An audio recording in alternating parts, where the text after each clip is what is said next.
Hey everybody, it's been a while since I did a rig update, so I figured I'd share what I have going on at the moment. The amp I'll be using for the demo is a 1968 Princeton amp. It's very clean, it does not break up, and I run it all the way wide open. I set it very warm, and then I color everything with my rack. So here's the rack. It's a 10-space rack, and it just has a basic Furman power conditioner power supply, and powers the whole rig.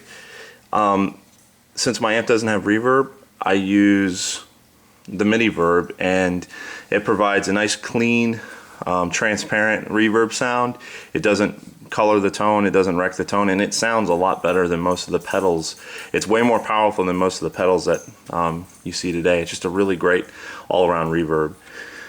Below it is an late 70s MXR flanger, and this particular unit is known for its really great flanger sound. A lot of studio professionals use these, and a lot of people recognize them in the rigs of like Dimebag Darrell, and Eric Johnson used them in the 80s as well. I use it for more of the Eric Johnson thing. It can do that Eddie Van Halen swooshy sound.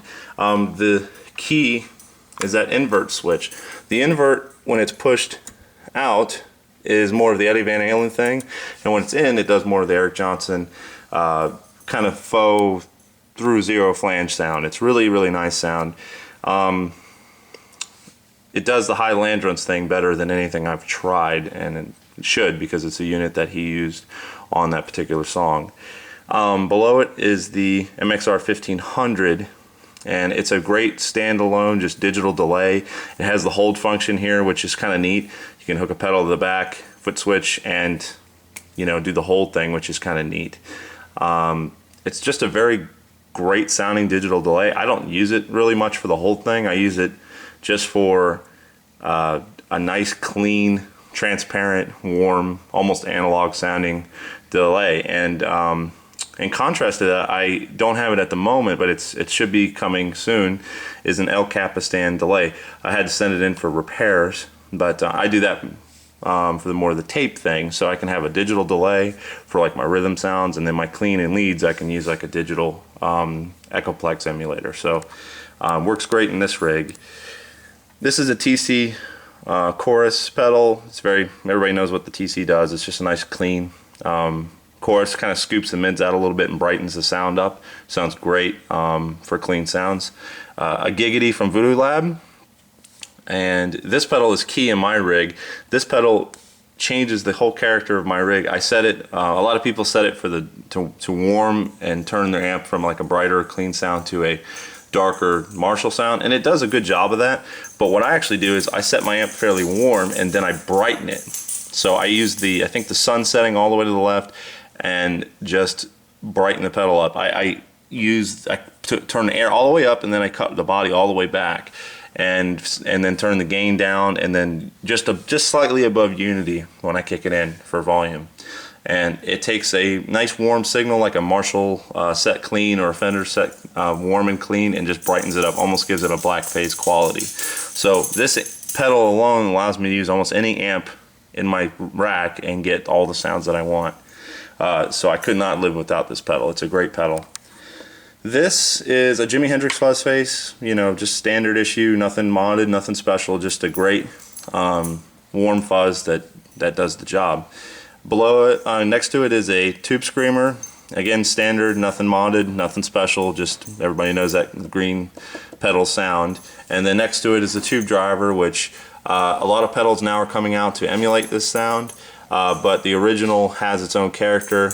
The other pedals are great. I just have this one, and I use it because I have one. I don't have no desire to try some of the smaller pedals, and I have the rack space to fit it in. It is a big pedal.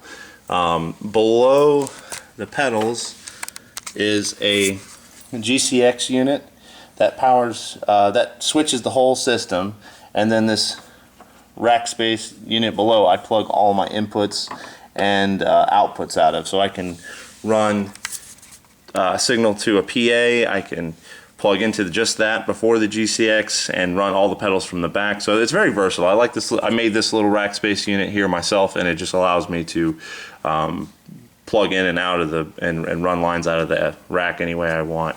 And then the GCX, which people have seen a million times, and I have all kinds of presets set for Eric Johnson type sounds. I can do his clean tone, crunchy dumble type sound, fuzz sound, Cliffs of Dover thing. And the neat thing is that while you're on any given preset, is you can add any pedal or take away any pedal that you want. So in real time, you can tailor your rig any way you want, and you have your rig accessible to you at any time on any preset, and you can of course program it to just one button does whatever you want. So very versatile. I have like a couple patches for the Eric Johnson thing. I can do different songs. There's like a Jimi Hendrix House Burning Down sound. Let's see. I have a Gibson for my Gibson guitars, my Les Pauls and my 335s. I have a whole bank that. Like a Joe Bonamassa lead sound. Kind of when I do blues gigs, I can do different presets for whatever guitar I'm on. So it's really very versatile. You can program it any way you want. So let me run through a few of the patches and different sounds. And please feel free to comment and tell me how you like the video. Thank you very much.